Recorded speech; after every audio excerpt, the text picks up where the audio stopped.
साल 1963 जिसमें एक ऐसी कंपनी की शुरुआत हुई जिसने अपने सबसे बड़े कंपटीटर फरारी को सिर्फ 9 महीने में कम्पीट कर दिया। ये बात है लैम्बोर्गिनी की। लैम्बोर्गिनी दुनिया की सबसे फ्यूचरिस्टिक कार बनाती है और दुनिया के सबसे अमीर लोग लैम्बोर्गिनी ओन करने के सपने देखते हैं। लेकिन सरप्राइजिंगली लैम्बोर्गिनी की शुरुआत होती है इटली से, जहां एक मिडिल क्लास फैमिली का लड़का फेरुचियो जन्म लेता है, जिसका पूरा बचपन फार्मिंग करने में निकला। उनकी फैमिली ग्रेप्स उगाती थी और ग्रेप्स से वाइन बनाकर सेल किया करते थे। उनके पेरेंट्स चाहते थे कि वो भी एक फार्मर बने और उनके फार्म्स को संभाले, लेकिन फेरुचियो लैम्बोर्गिनी को फार्मिंग में कोई इंटरेस्ट नहीं था। उन्हें सिर्फ मशीनों से प्यार था। जब भी फार्म का कोई ट्रैक्टर खराब हो जाता तो वो उसे खोलकर बैठ जाते और उसे सुधारने की कोशिश किया करते। तभी उन्होंने फ्रेटेली टेडिया टेक्निकल इंस्टीट्यूट में एडमिशन लिया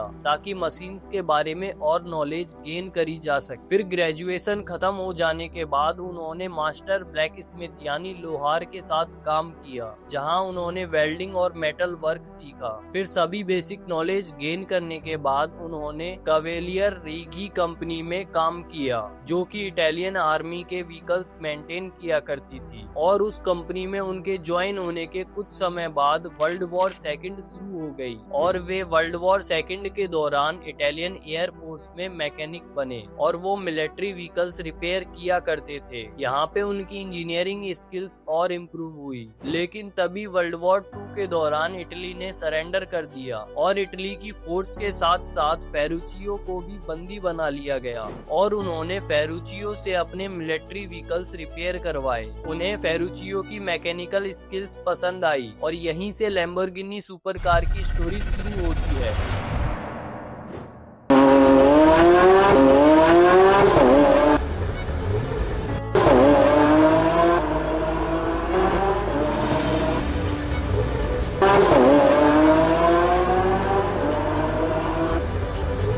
वॉर ने फेरुचियो से कई साल छीन लिए थे, लेकिन फेरुचियो को मशीन्स को समझने का अनमोल एक्सपीरियंस मिल चुका था। वॉर के बाद इटली की इकोनॉमी पूरी तरह तबाह हो चुकी थी और किसानों के पास अच्छे ट्रैक्टर्स नहीं थे। तभी फेरुचियो ने इसी प्रॉब्लम का फायदा उठाया और उन्होंने मिलिट्री व्हीकल्स के पार्ट खरीद लिए, उनसे ट्रैक्टर बनाए और ट्रैक्टर्स की कमी के कारण उनके ट्रैक्टर्स बहुत जल्दी सेल भी होने लगे। उनका ये ट्रैक्टर बिजनेस हिट हो गया और इसी वजह से वो जल्दी मिलियनेयर बने और तभी उन्होंने एक लग्जरी लाइफस्टाइल के साथ जीना शुरू कर दिया। उनका बचपन का सपना था एक स्पोर्ट्स कार लेना। तभी उन्होंने फरारी की 250 जीटी कार खरीद ली, लेकिन उनकी ये कार बार बार खराब होती रहती थी। उसकी प्रॉब्लम ये थी कि उसका क्लच फ्रिक्वेंटली फेल होता है। फेरुचियो उस बात से बहुत इरिटेट हो चुके थे। तभी उन्होंने उस कार को खुद रिपेयर करने का सोचा और तभी उन्हें उस कार की प्रॉब्लम समझ आ गई, क्योंकि फरारी कंपनी 250 जीटी में वही क्लच यूज किया करती थी जो क्लच फेरुचियो अपने ट्रैक्टर में यूज किया करते थे। इसी बात ने फेरुचियो को शॉक कर दिया। तभी उन्होंने फरारी के ओनर्स एंजो फरारी से मिलने का प्लान बनाया और उनकी प्रॉब्लम सॉल्व करने का सोचा। वो कई बार फरारी के हेडक्वार्टर गए, लेकिन वहाँ के एम्प्लॉइज के द्वारा उन्हें एंजो फरारी से मिलने नहीं दिया जा रहा था। लेकिन उन्होंने हार नहीं मानी। कई मुश्किलों का सामना करने के बाद उन्हें एंजो फरारी से मिलने का अपॉइंटमेंट मिल गया और उनकी मीटिंग हुई। मीटिंग में उन्होंने अपने बारे में बताया और फरारी 250 जीटी कार की प्रॉब्लम्स भी उनसे शेयर करी। तभी उन्होंने उसको फिक्स करने का भी प्लान बताया, लेकिन एंजो फरारी ने उन्हें ट्रैक्टर मैन्युफैक्चर कहकर उनकी बहुत बेइज्जती करी और उन्होंने उसकी बेइज्जती करते हुए कहा कि कमी कार में नहीं ड्राइवर में है। इसका मतलब एंजो फरारी ने फेरुचियो की बात को सीरियस नहीं लिया और उनके आइडिया को रिजेक्ट कर दिया और इसी बात ने फेरुचियो का ईगो हर्ट कर दिया। उसी दिन फेरुचियो ने फैसला कर लिया कि वो सिर्फ ट्रैक्टर ही नहीं बल्कि एक स्पोर्ट्स कार भी बनाएंगे। उस समय स्पोर्ट्स कार इंडस्ट्री में फरारी का सबसे बड़ा नाम था। एक ट्रैक्टर मैन्युफैक्चरर का फरारी को चैलेंज करना लगभग नामुमकिन माना जाता था, लेकिन फेरुचियो लैम्बोर्गिनी उन लोगों में से नहीं थे जो हार मान जाते। उन्होंने एंजो फरारी की बातों को अपनी कमजोरी नहीं बल्कि मोटिवेशन बना लिया। उसी साल उन्होंने ऑटोमोबाइल लैम्बोर्गिनी नाम की एक नई नई कंपनी की नींव रखी। उनका लक्ष्य बिल्कुल साफ था,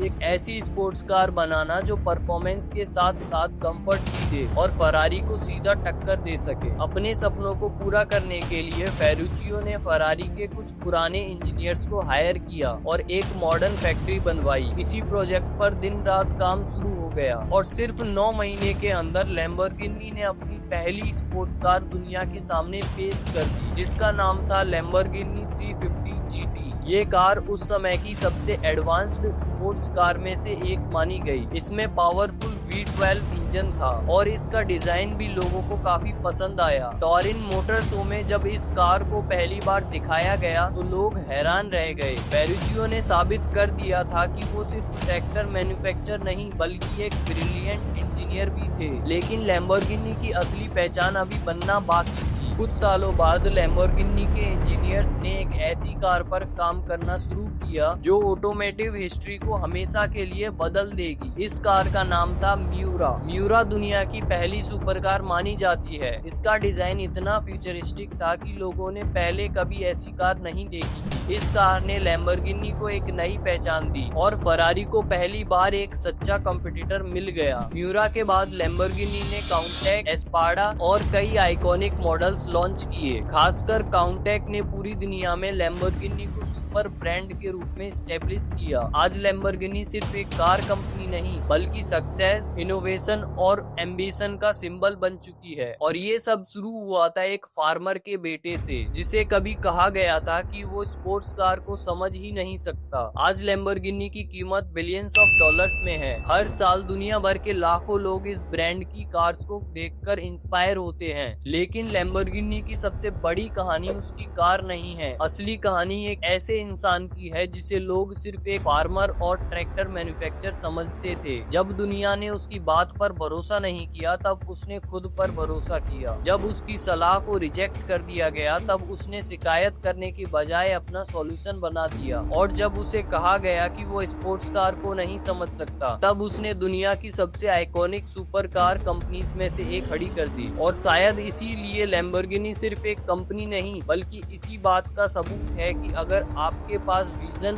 स्किल और हिम्मत हो तो आप दुनिया के सबसे बड़े नामों को भी चैलेंज कर सकते हैं। अगर आपको ऐसी ही inspiring business stories, successful founders की जर्नीज और उन लेसन्स के बारे में जानना पसंद है जो उन्हें ऑर्डिनरी से एक्स्ट्रा ऑर्डिनरी बनाते हैं तो चैनल को सब्सक्राइब करना मत भूलिए। मैं मिलता हूँ आपसे अगली स्टोरी में।